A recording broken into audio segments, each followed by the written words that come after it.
Hey guys, new episode में आपका स्वागत है। एपिसोड की स्टार्टिंग में दिखाया जाता है यंग मास्टर बैठकर शिप के अंदर कल्टीवेशन कर रहे होते हैं, लेकिन तभी शिप में अजीब सी हलचल होने लग जाती है। शिप जोर जोर से हिलने लग जाता है और यंग मास्टर भी अपनी पोजीशन से टकरा कर दूसरी पोजीशन पे चले जाते हैं और वो कहते हैं आखिर ये सब क्या चल रहा है, कहीं शिप के अंदर डीमनिक बीस्ट तो नहीं आ गया। तभी वो अपने सामने देखते हैं और वहाँ पर बहुत सारे लोग होते हैं। वो सभी देखकर इधर उधर भागने लग जाते हैं क्योंकि उनके सामने एक बड़ा सा बीस्ट खड़ा होता है। वो बीस्ट बहुत ही ज़्यादा बड़ा होता है और वो उन लोगों की शिप के ऊपर अटैक करने लग जाता है। उनकी जो शिप होती है वो आधी टूट चुकी होती है। शिप के अंदर जो लोग होते हैं वो उससे डर कर भाग रहे होते हैं, लेकिन यंग मास्टर की सिस्टर का पैर टूटी हुई शिप के पार्ट में अटक जाता है और वो वहाँ से निकल भी नहीं पा रही होती है।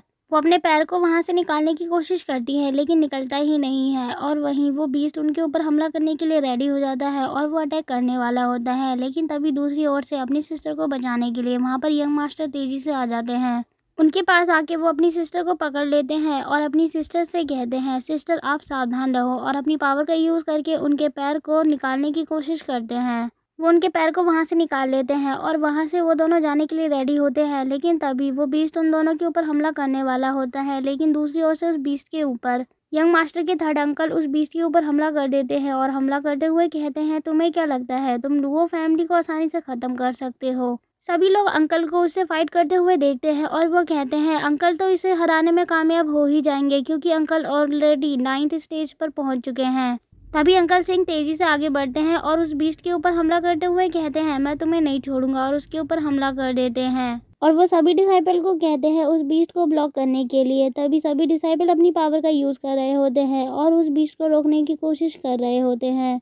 सभी डिसाइपल बीस्ट को रोक रहे होते हैं, वहीं अंकल सिंह उस बीस्ट को मारने में कामयाब हो जाते हैं। वो बीस्ट वहाँ से गायब हो जाता है और सभी लोग खुश होकर कहते हैं, हमारे अंकल सिंह ने उस बीस्ट को मार दिया। यंग मास्टर ये सब देख रहे होते हैं और वो कहते हैं, लुओ फैमिली के अंदर बहुत ही ज़्यादा अच्छे लोग हैं जिनके अंदर बहुत ज़्यादा टैलेंट है। एक दिन मैं भी इन्हीं की तरह बहुत ज़्यादा टैलेंटेड बनूंगा और सबसे ज़्यादा टॉप पर रहूंगा। और यहीं से सीन शिफ्ट होता है। दिखाया जाता है वो सभी क्लाउड स्ट्रीम आइलैंड पर पहुंच चुके होते हैं और उनके अंकल अनाउंसमेंट करते हुए कहते हैं, अब हम यहाँ पर पहुंच चुके हैं और यहाँ पर वैसे खतरा काफ़ी ज़्यादा है, लेकिन हमें यहाँ पर 1 ईयर रहकर सर्वाइव करना है और इसके साथ ही यहाँ पर प्रैक्टिस करनी होगी। तभी दिखाया जाता है वो लोग बोट से नीचे उतर जाते हैं और उसी आइलैंड की ओर जाने लग जाते हैं। जाते हुए यंग मास्टर के अंकल कहते हैं, अगर कोई भी घायल हो जाता है तो वो जल्दी से कैंप के अंदर आएगा और रिकवरी करने तक यहीं रुकेगा। और वो लोग आगे जाने लग जाते हैं। आगे जाते वक्त उन्हें बहुत सारे कैंप दिखाई देते हैं और उसे देखकर यंग मास्टर अपनी सिस्टर से कहते हैं, क्या ये लोग भी हमारी लुओ फैमिली के ही हैं। उसकी सिस्टर कहती है, नहीं, ये सारे सोल्जर दाहुआ कंट्री के हैं। ऐसी बात नहीं है कि यहाँ पर सिर्फ लुओ फैमिली के लोग ही ट्रेनिंग करने के लिए आते हैं, यहाँ पर दूसरी कंट्री से भी आते हैं जो यहीं पर रहकर ट्रेनिंग करते हैं। जब वो ये बोल रही होती है तो वो यंग मास्टर की पीठ पर लदी होती है क्योंकि उनके पैर में चोट लग चुकी होती है। तभी दो लोग उनकी रिकवरी के लिए वेंटिलेटर ला रहे होते हैं। यंग मास्टर अपनी सिस्टर को वेंटिलेटर पर लेटा देते हैं और वो कहते हैं, सिस्टर जल्दी से ठीक हो जाना और अपना ध्यान रखना। यंग मास्टर की सिस्टर ब्रदर यू से कहती है, ब्रदर यू, जब तक मैं ठीक ना हो जाऊं तब तक तुम्हें यंग मास्टर का ख्याल रखना होगा। ब्रदर यू कहते हैं, तुम चिंता मत करो, मैं उसका ध्यान रख लूँगा।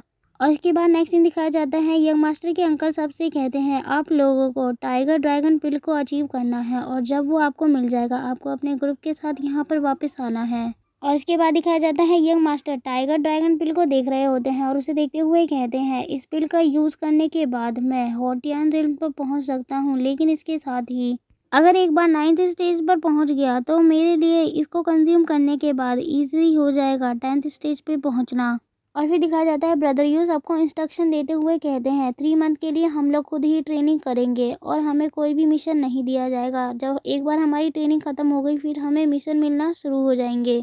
ब्रदर यू की बात को सुनकर वो लोग कहते हैं, ओके। तभी दिखाया जाता है वो लोग अपनी ट्रेनिंग के लिए निकल चुके होते हैं जंगल की ओर। ब्रदर यू यंग मास्टर से कहते हैं, इस जगह पर थोड़ा सावधान रहना क्योंकि यहाँ पर बहुत सारे डिमनिक बीस्ट हैं जो कि 5 और 6 लेवल से आगे के हैं और अगर हम उनसे मिलते हैं या फिर हम उन्हें गुस्सा दिला देते हैं तो हमारे लिए उस सिचुएशन से डील करना बहुत ज़्यादा मुश्किल हो जाएगा।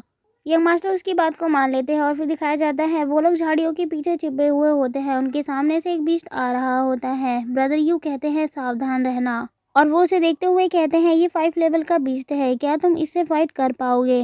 और इस बीस्ट का जो वीक पॉइंट है वो इसकी आइज़ है। यंग मास्टर उनकी बात को सुनकर अपने मन में कहते हैं, वैसे मैं चाहूँ तो इस बीस्ट को तुरंत ख़त्म कर सकता हूँ, लेकिन मुझे इनके सामने अपनी स्ट्रेंथ को हाइड करके ही रखना होगा और मैं इन्हें नहीं बता सकता कि मेरे अंदर कितनी पावर है। तभी यंग मास्टर उस बीस्ट का पीछा करने लग जाते हैं और एक पेड़ के पीछे छिपकर बैठे हुए होते हैं और वो कहते हैं अपने मन में, मुझे इस बीस्ट को हराने के लिए फ़िलहाल के लिए मुझे अपनी 5th स्टेज की पावर का यूज़ करना पड़ेगा।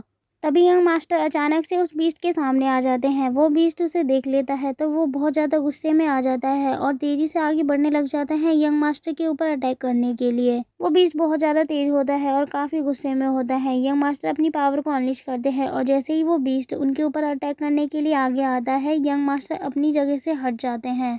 हटने के बाद यंग मास्टर के ऊपर वो बीस्ट फिर से हमला करता है। यंग मास्टर अपनी स्वॉर्ड से उसे रोकने की कोशिश कर रहे होते हैं।